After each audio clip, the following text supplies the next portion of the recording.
Jefferson. Thomas Pinckney received 59 votes. John Adams got the most votes, 72, so he's elected the nation's second president because he had 72 electoral votes. Thomas Jefferson had 68. So you have a Federalist president and a Republican vice president. Whoops. Wasn't the plan. I'll go over that again. Aaron Burr, 30 electoral votes. Thomas Pinckney, 59.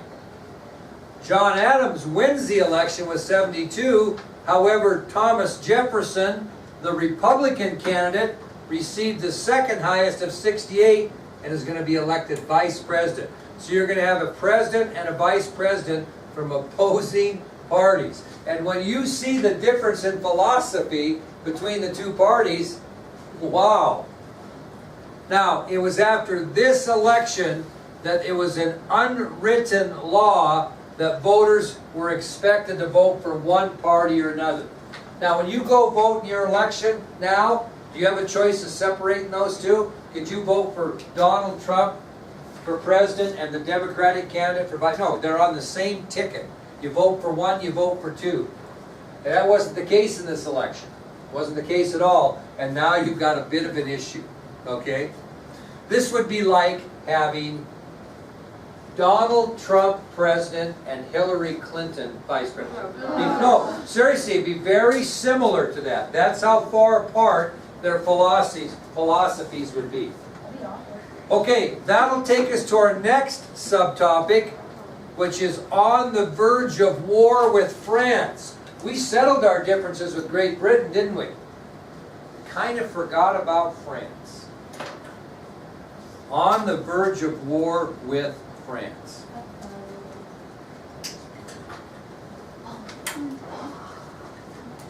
Well, let's just summarize this and don't write this down necessarily, but obviously President Adams was not very pleased to have a Republican vice president. But he didn't have much time to worry about that because by the time John Adams took the oath of office and became president of the United States, we're getting threatened with war from France. Now you can kind of write this down if you want. Obviously, relations with France have been getting steadily worse. They really resented the fact that we did not abide by what? Treaty of 1778. They were very offended by that. That treaty said we would defend the French West Indies, and that treaty said we would not make a separate peace with Great Britain. We violated both parts of that. Okay? Both parts of it. And they also resented another treaty that had nothing to do with them, but they certainly saw as pro-British, which was what?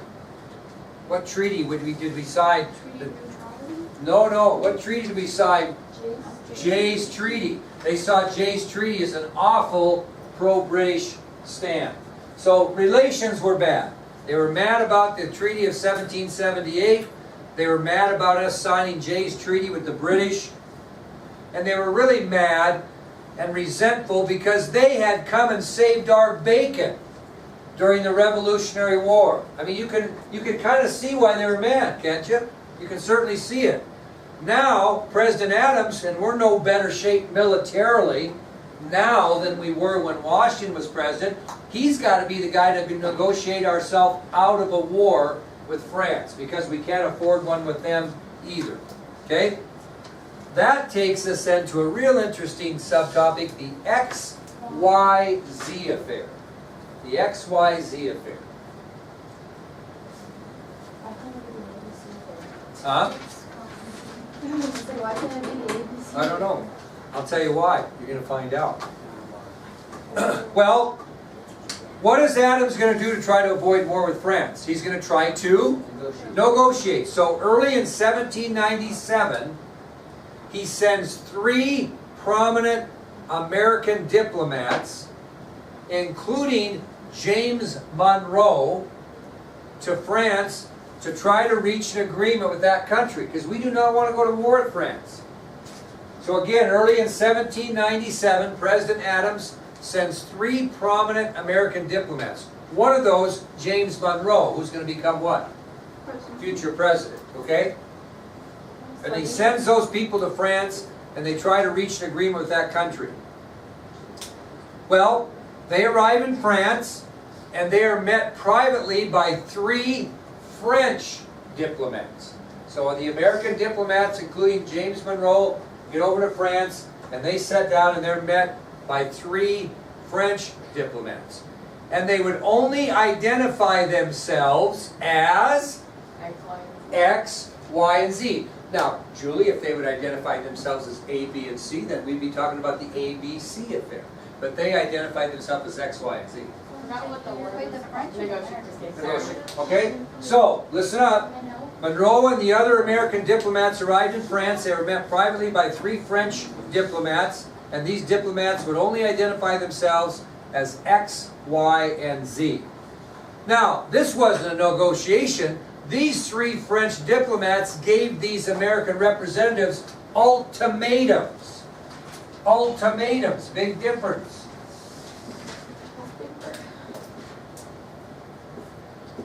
Ultimatums. Big difference. What's an ultimatum, Elisa? You better answer this damn thing or I'm kicking you out of here.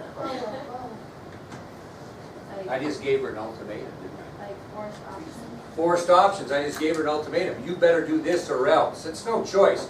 You do this or else. That's an ultimatum. Okay? You do this or else. Well, here are the 3 ultimatums that these French diplomats gave these American representatives. Number 1, they gave this ultimatum that the United States must publicly apologize for negative remarks that President Adams made in a speech to Congress. And who was it negative toward? France. Okay? So, the United States must publicly apologize for negative remarks made by President Adams in a speech he gave to Congress that was critical of France. Had to make a public apology for that. When's the last time you saw a President of the United States stand up and make a public apology for anything yes. he did? Oh, I thought you were going to say something bad. No, publicly apologize. I can think of the only time I can think of it is when John Kennedy stood up and publicly apologized for the fiasco in the Bay of Pigs affair, which you'll learn about next year. But they don't often stand up and publicly apologize for anything. Second ultimatum is that the United States would be forced to grant a loan to France. They're not going to ask for a loan, they're going to demand one. Okay, so these 3 diplomats give the second ultimatum: you will grant us a loan. No choice. Ultimatum. This was the insulting one, number 3. Not only will you grant us a loan, you're going to pay us a bribe of $250,000. You're going to pay us a bribe of $250,000. So, X, Y, and Z sat down with the American representatives, including James Monroe, and they give him 3 ultimatums. First of all, the United States must publicly apologize for negative remarks made by President Adams in his speech to Congress that was critical of France. 2, you will grant us a loan. And 3, you will pay us a bribe of $250,000. Well, when James Monroe and the other 2 diplomats relayed that information back to the United States, citizens of the United States wanted war with France. They wanted to get after it. And it got so bad that the United States did these 3 things to begin war preparations. War was in the balance. We thought we were going to go to war. People wanted to.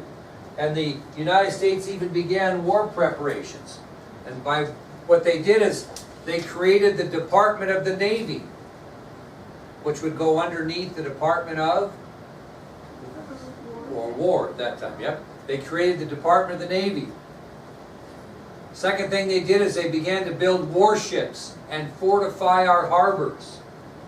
They began to build warships and fortify our harbors.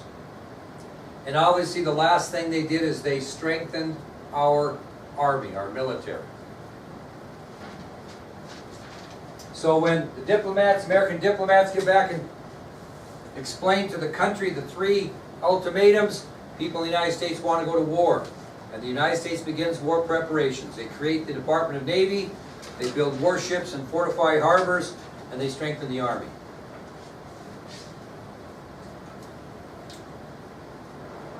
Now, I told you that 90% of Americans were probably what political party, really? Republican. Well, I can tell you that President Adams was getting pressure from his own party to go to war too, the Federalist Party.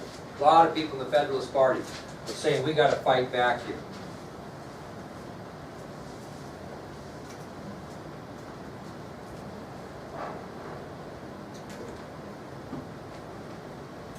Most of the people that wanted to go to war were who, though? Okay, now, this anger against France resulted in the Federalist-controlled Congress to pass a law known as the Alien and Sedition Acts. The Alien and Sedition Acts. So this willingness to go to war so quickly on the part of most Americans resulted in a Federalist-controlled Congress to pass legislation known as the Alien and Sedition Acts. Now basically what this did, it was two parts. There was the Alien Act and the Sedition Act. Okay? The Alien part of that act authorized the president to deport aliens considered dangerous. In other words, what would be an alien that would be considered dangerous?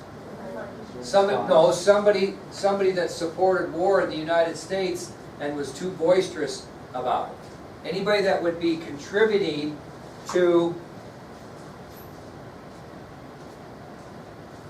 the enemy. Okay? So you were probably right. It was set up to deport aliens that were considered dangerous and to detail any enemy aliens in time of war. Aliens as people from another country? Yeah. So if you had people, you know, we were a country, a melting pot. So if there were people loyal to France, we would deport them. Okay? We would deport them. So the Alien Act authorized the President of the United States to deport aliens considered dangerous and to detail enemy aliens in time of war. Anybody that was supporting France, out the door. The Sedition Act made it illegal for newspaper editors to criticize either the President or Congress. My God, our media would not survive today if they couldn't do that.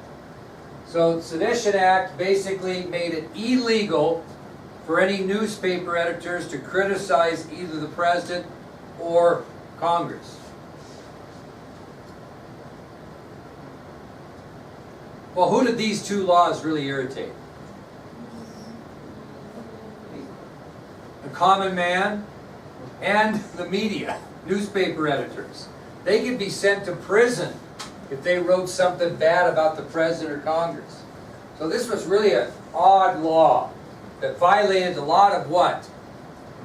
Constitutional rights. Freedom of press, freedom of expression. We're in the middle of that right now. We can go talk about this NFL business still. They're having a big thing now. Jerry Jones, the Cowboys, said anybody that disrespects the flag is going to be inactive for the game. I read 5 minutes before I walked in here that the Cowboy players are all meeting today to talk about his statements, whether they're going to abide by those or not, because they feel like their constitutional rights are being trampled on. Freedom of speech. So this was an interesting law. Well, to be honest with you, people were so mad about the Alien and Sedition Act, it ruined Adams' presidency. He'd have no chance to be re-elected in the upcoming election. But things aren't looking good, are they? Looks like we're going to go to war here, right? Well, to kind of make sure we don't, or at least a last gasp effort, in 1799, President Adams sent another group of American diplomats to Paris, France. Sent another group to try to get this taken care of. And we got a break. We got a break in this deal. Remember the revolution that threw over the monarchy? Well, that revolution overthrew the new French government, another one. And guess who led that revolution? Napoleon. So the revolution that overthrew the French monarchy that led to Great Britain declaring war on France and got us in this mess in the first place has now been overthrown by another revolution led by Napoleon. And he made himself dictator. And this turned out to be a really lucky break for the United States. A really lucky break for the United States. Now, if you were going to take over a country, would you want conflict with all kinds of people? No, you wouldn't. So Napoleon wanted to begin his reign of France free from conflict with other countries. So he was very eager to reach settlement with the United States. What's the first thing they abandoned? The Treaty of 1778. That was a permanent alliance that Washington had seen during his time in the Revolutionary War and lived through presidency and warned us, don't have permanent alliances. So that was a big break. Napoleon abandoned that permanent treaty of 1778, which took us off the hook. And by working this out with Napoleon, President Adams avoided a full-scale war with France. Now, even though he avoided war, this poor Alien Sedition Act just killed him. It sacrificed popularity even with his own Federalist Party, and when the election of 1800 comes up, which we'll be talking about tomorrow, you're going to see that Adams has no shot. Okay, Adams has no shot. Any questions on anything we've covered today? Okay, good job. Looking good, feeling good.